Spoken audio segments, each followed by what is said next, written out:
All right, let's get right into it. What we're talking about today isn't just some new app for students or a little software update.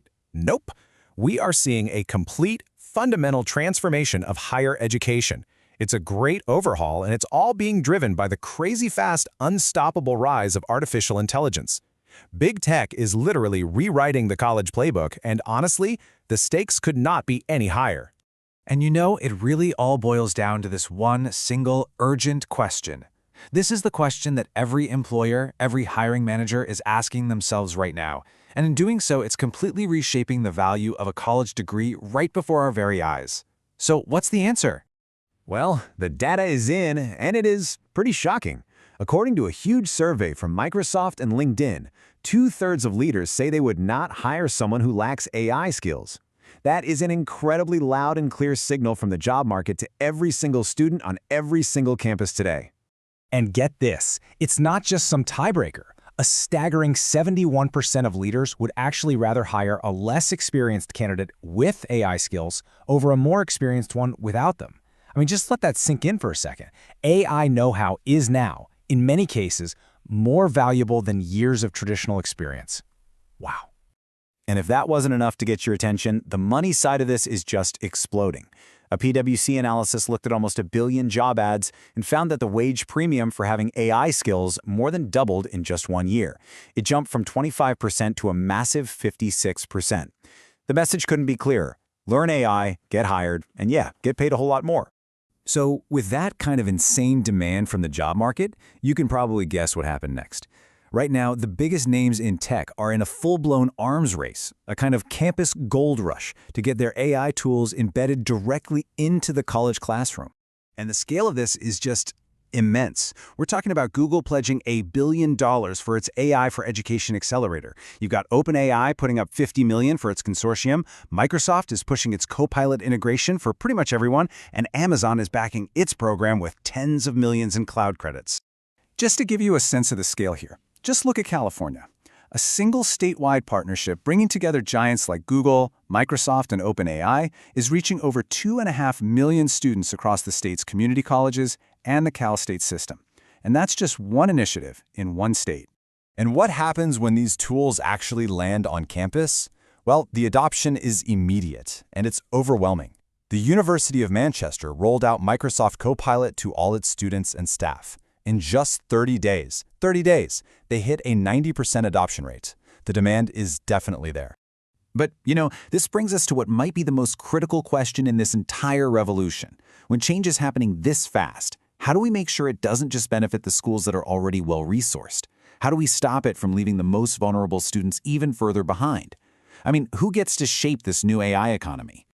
This quote from Michael Ellison, the CEO of the nonprofit CodePath, just nails the risk we're facing. He's saying, look, if this AI revolution only happens at the elite Ivy League schools, it's just going to become another engine for inequality.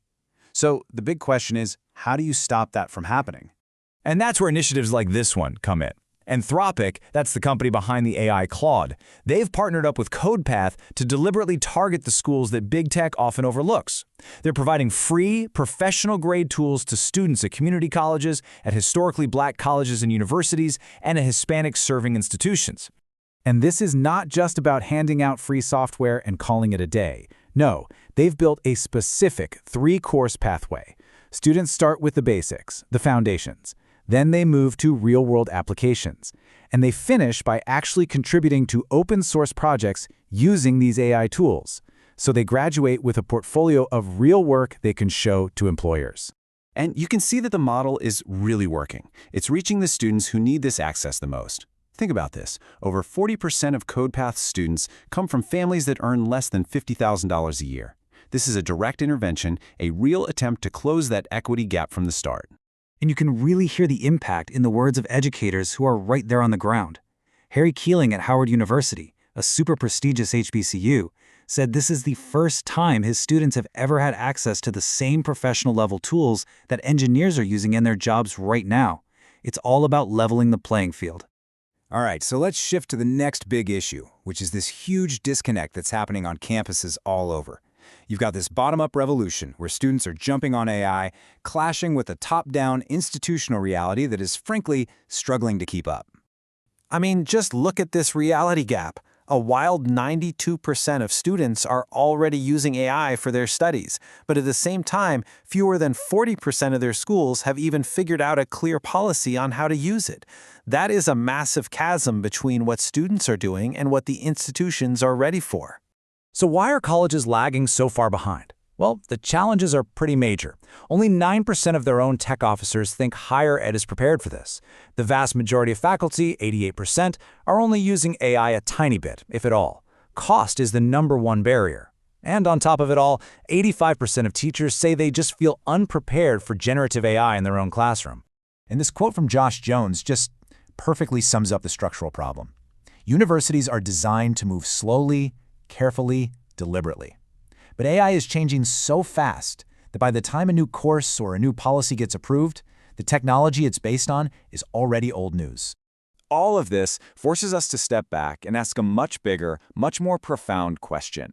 If artificial intelligence can now do so many of the tasks that we used to spend 4 years training students to do, then what is the fundamental purpose of a college degree today? And make no mistake, this isn't some temporary trend. This is a permanent structural shift. The AI education market is projected to grow from about $7.5 billion today to over $112 billion within a decade. This is the new reality. This quote from Harvard researcher Chris Dede is one you really have to sit with for a second. It's such a sharp way of reframing the challenge. He's saying the goal can't be to train students to do things that AI can already do better. We are just preparing them to lose. We have to be educating them for something totally different. So, the choice for higher education is now crystal clear.